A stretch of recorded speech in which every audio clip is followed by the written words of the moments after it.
That life is worth living, he says, is the most necessary of assumptions, and, were it not assumed, the most impossible of conclusions.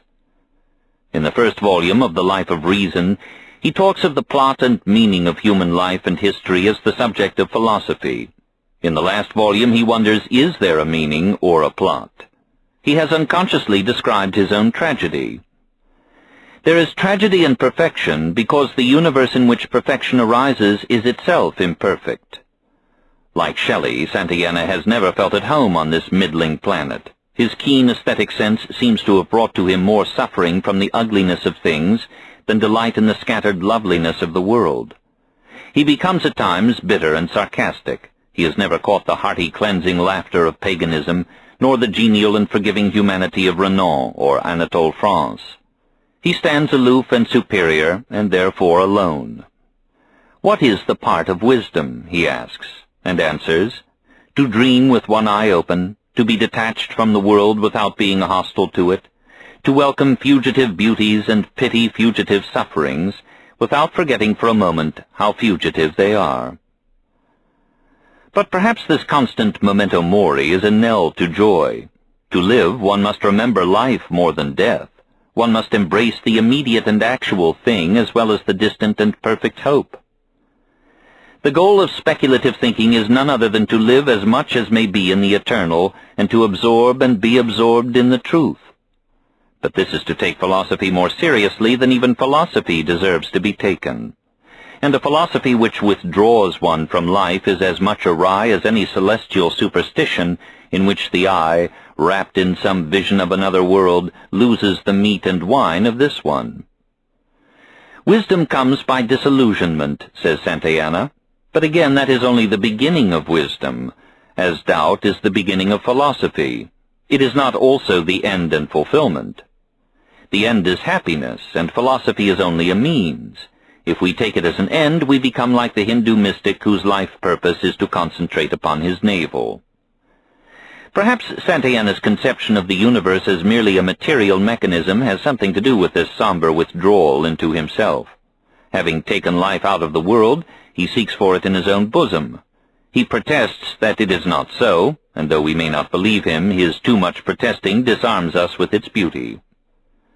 A theory is not an unemotional thing. If music can be full of passion, merely by giving form to a single sense, how much more beauty or terror may not a vision be pregnant with, which brings order and method into everything that we know? If you are in the habit of believing in special providences, or of expecting to continue your romantic adventures in a second life, materialism will dash your hopes most unpleasantly, and you may think for a year or two that you have nothing left to live for. But a thorough materialist, one born to the faith and not half plunged into it by an unexpected christening in cold water, will be like the superb Democritus, a laughing philosopher. His delight in a mechanism that can fall into so many marvelous and beautiful shapes, and can generate so many exciting passions, should be of the same intellectual quality as that which the visitor feels in a museum of natural history, where he views the myriad butterflies in their cases, the flamingos and shellfish, the mammoths and gorillas.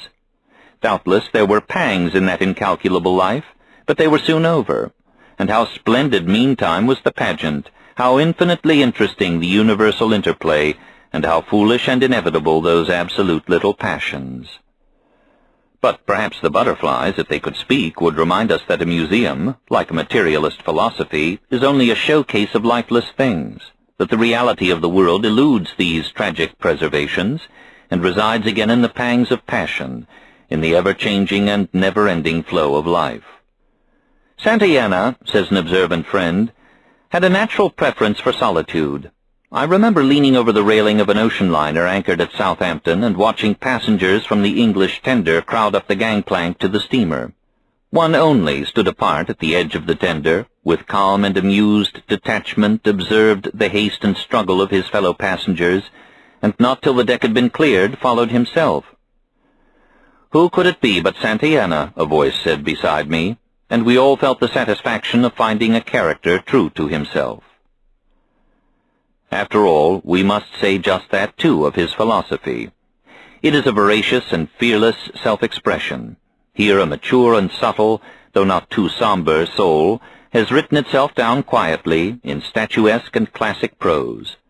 And though we may not like its minor key, its undertone of sweet regret for a vanished world, we see in it the finished expression of this dying and nascent age, in which men cannot be altogether wise and free, because they have abandoned their old ideas and have not yet found the new ones that shall lure them nearer to perfection.